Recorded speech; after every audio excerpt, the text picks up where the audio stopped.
Welcome to Al Hadi Foundation School.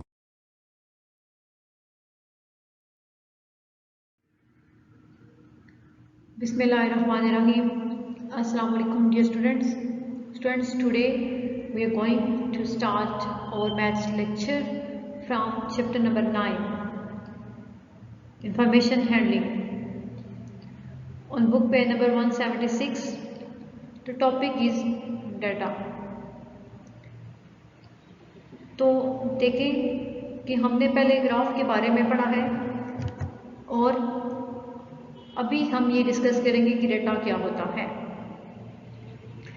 A collection of facts and statistics gathered are available for analysis and calculation about a specific topic is called data.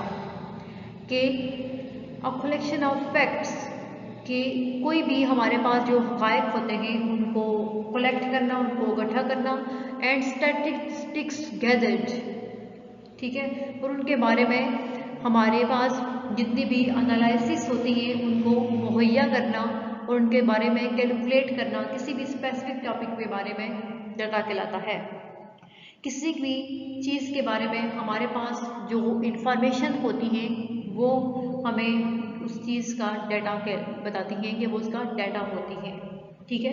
तो इसी तरह के collection of facts कि जितने भी हमारे पास हक़ाइक़ हैं उनको इकट्ठा करके उनको जब हम करते हैं, एनालाइज करते हैं और उनको कैलकुलेट करते हैं किसी भी स्पेसिफिक टॉपिक के लिए, किसी भी खास टॉपिक के लिए, उसे डाटा कहते हैं।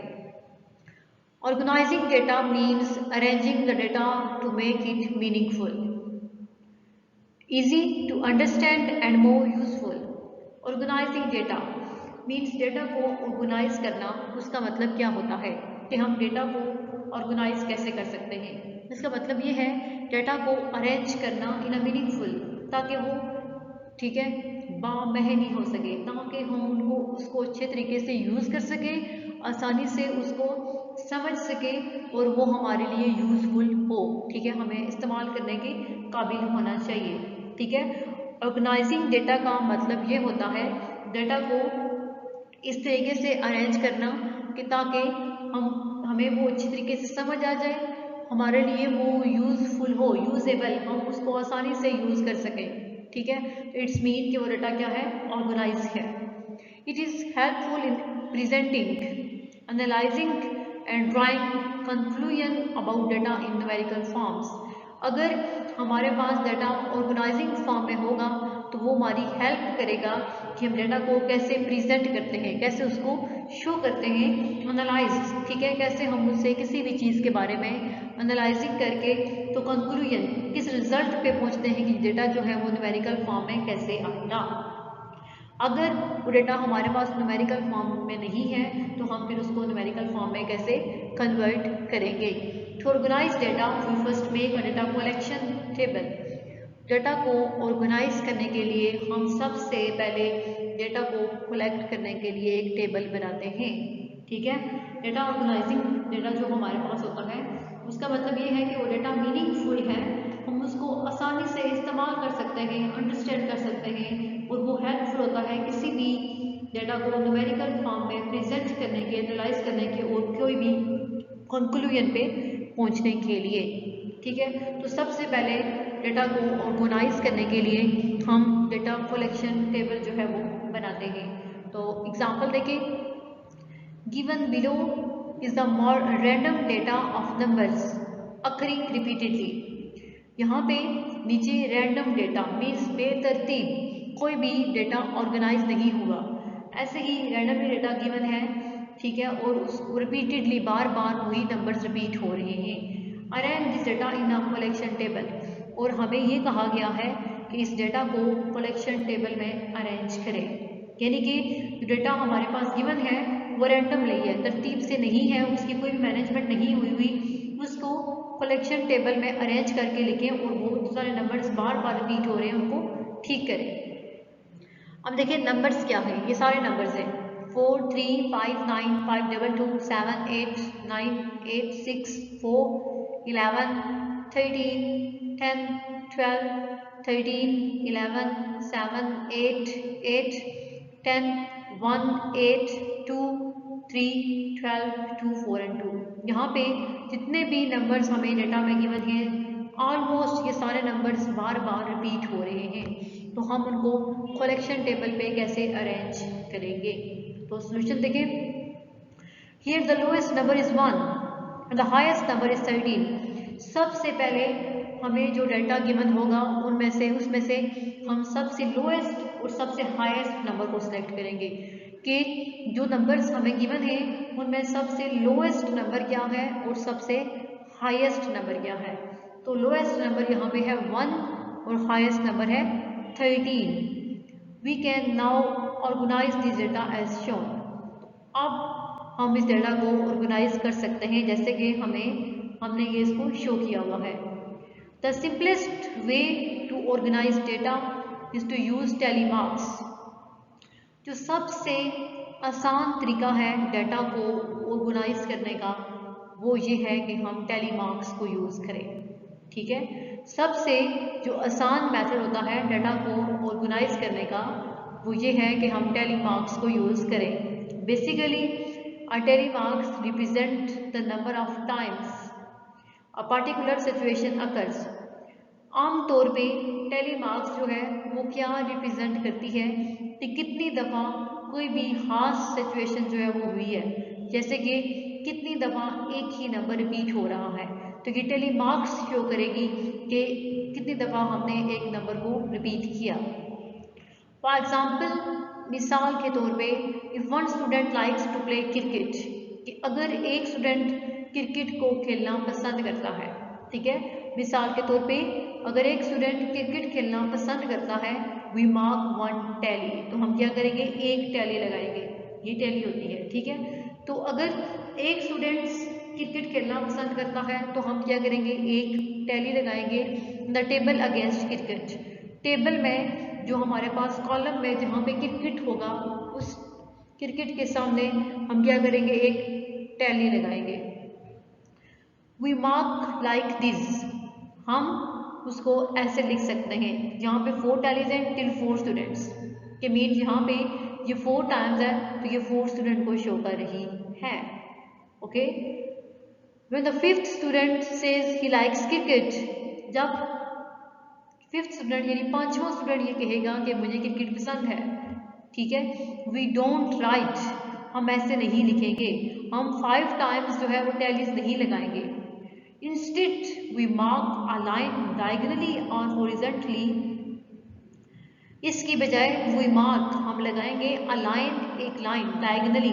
ठीक है, डायगोनली होता है थोड़ी सी जो टेढ़ी लाइन होती है, जैसे ये टेढ़ी लाइन इसके ऊपर लगी हुई है तो ये डायगोनली होगी, और हॉरिजॉन्टली या फिर सीधी अक्रॉस द 4 टैली मार्क्स, कि 4 टैली मार्क्स जो हमने पहले से लगाए हुए हैं उनके ऊपर एक और टैली हम लगाएंगे, या तो डायगोनली होगा या फिर हॉरिजॉन्टली होगा।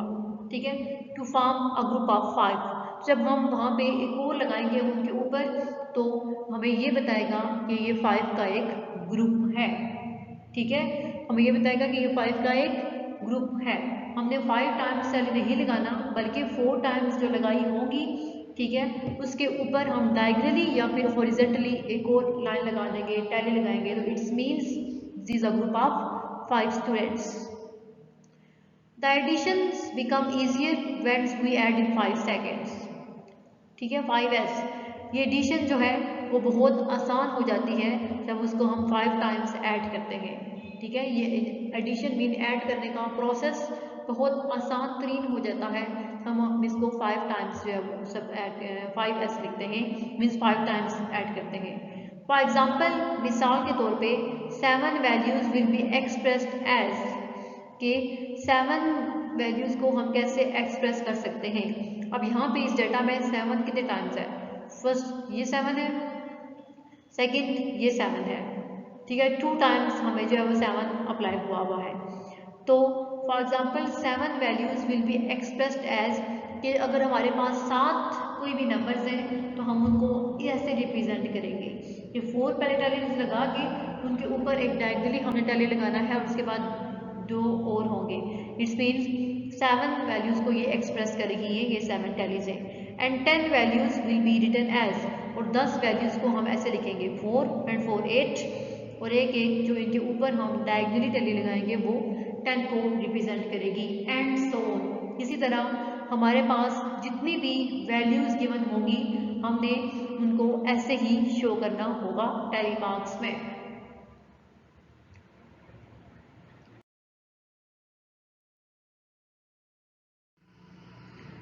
तो देखें अब हमें ये जो डाटा गिवन था इसको हम कैसे जो है वो कलेक्शन टेबल में अरेंज करेंगे। तो फर्स्ट ऑफ ऑल कि हम लिखना है कि डाटा है क्या, कि हमारे पास जो हमने ये पहले फाइंड किया था कि लोएस्ट नंबर क्या है और हाईएस्ट नंबर क्या है। तो लोएस्ट नंबर 1 था और हाईएस्ट नंबर 13 था, तो उसको डाटा वाले टेबल में हमने सीक्वेंस से 1 to 13 लिख लिया। अब नंबर ऑफ अक्रंस मीन के अब जैसे फर्स्ट रो में फर्स्ट कॉलम में हमारे पास डेटा में 1 नंबर है, तो हमने ये चेक करना है कि इस डेटा में 1 कितने टाइम्स रिपीट हुआ है। ठीक है, तो अब 1 टाइम्स रिपीट हुआ है, इट्स मीन्स नंबर ऑफ अक्रंस वाला जो कॉलम होगा उसमें हम लिखेंगे 1 = 1। ये 1 जो है जस्ट एक ही दफ़ा इसके अंदर है। नेक्स्ट है 2 कि 2 जो है वो अब इस डेटा के अंदर कितनी दफ़ा रिपीट हुआ है। तो अगर हम चेक करें तो 2 इसमें 5 टाइम्स रिपीट हुआ है, मीन्स नंबर ऑफ अक्रंस कितनी है 5, मीन्स 2 इसमें 5 टाइम्स आया है, तो इसको हम टैली मार्क्स में ऐसे शो करेंगे 4 टैलीज और उसके ऊपर एक डायगोनली टैली लगाएंगे तो ये 5 को शो करेगी। नेक्स्ट है 3, तो 3 इस डेटा में 2 टाइम्स रिपीट हो रहा है, नंबर ऑफ अक्रंस इसकी 2 है, तो 2 टैलीज हमने लगा दी। नेक्स्ट है 4, अब 4 यहाँ पे नंबर ऑफ अक्रंस मीन्स 4 यहाँ पे अब 3 टाइम्स जो है वो रिपीट हो रहा है, तो इसलिए हमने यहाँ पे 3 टैलीज जो है वो लगा दी। डेटा 5, अब 5 जो है वो 2 टाइम्स रिपीट हो रहा है, नंबर ऑफ अक्रंस इसकी क्या है 2, तो यहाँ पे हमने 2 टैली मार्क्स जो है वो लगा दिए। इसी तरह 6 है, अब 6 1 टाइम है, तो यहाँ पे नंबर ऑफ अक्रंस 1 और यहाँ पे 6 के लिए जस्ट 1 टैली यूज हो गई। 7, अब 7 नंबर ऑफ अक्रंस 2, ये यानी 7 जो है वो 2 टाइम्स रिपीट हो रहा है, तो यहाँ पे क्या आ जाएगा 2, ठीक है 2 टैलीज। इसी तरह 8, अब 8 उस डेटा में 5 टाइम्स है, मीन्स बार बार रिपीट हो रहा है, 5 टाइम्स आ रहा है, तो उसको हम टैली मार्क्स में ऐसे शो करेंगे 3, ठीक है, और उसके ऊपर एक डायगोनल 4 टैलीज ऐसी सीधी होगी और एक डायगोनली उस पर हम टैली लगाएंगे तो ये 5 को शो करेगा। अब 9 2 टाइम्स है, तो नंबर ऑफ अक्रंस क्या है 2, तो 2 टैली मार्क्स हमने लगा देने हैं। इसी तरह 10 भी 2 टाइम्स जो है वो आ रहा है, तो इसके लिए भी हम 2 टैली मार्क्स लगाएंगे। 11 भी 2 टाइम्स है, तो 2 टाइम्स। इसी तरह 12 एंड 13 होगा, 2 टाइम्स इसको करना है।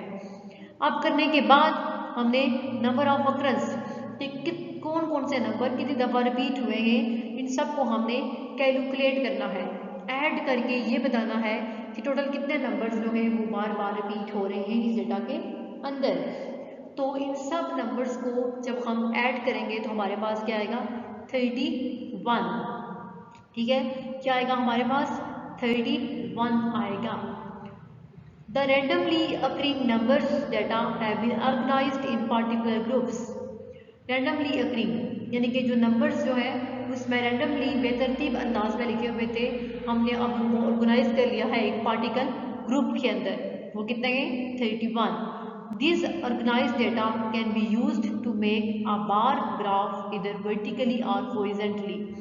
तो अब ये डेटा ऑर्गेनाइज्ड हो चुका है, अब हम इस डेटा को, ठीक है, कोई भी बार ग्राफ चाहे वो वर्टिकली हो या फिर हॉरिजॉन्टली हो, किसी भी तरह का बार ग्राफ बनाने के लिए अब हम ये डेटा यूज़ कर सकते हैं, ठीक है।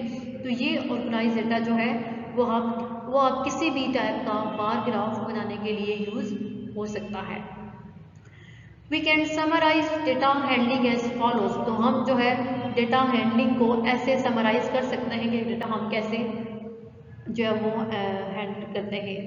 फर्स्ट है कलेक्ट, सबसे पहले है कि डेटा को क्या करें कलेक्ट करें। आपके पास जिस भी चीज़ की जितनी भी इंफॉर्मेशन है सब इंफॉर्मेशन को इकट्ठा करें नंबर 2 है ऑर्गेनाइज, कलेक्ट करने के बाद उनको ऑर्गेनाइज करें, उनको एक जो है वो तरतीब एक सीक्वेंस से लिखें, लिखने के बाद फिर उनको डिस्प्ले करें, ठीक है, डिस्प्ले करें कि आपने ऑर्गेनाइज कर लिया है तो वो कैसे डिस्प्ले होगा।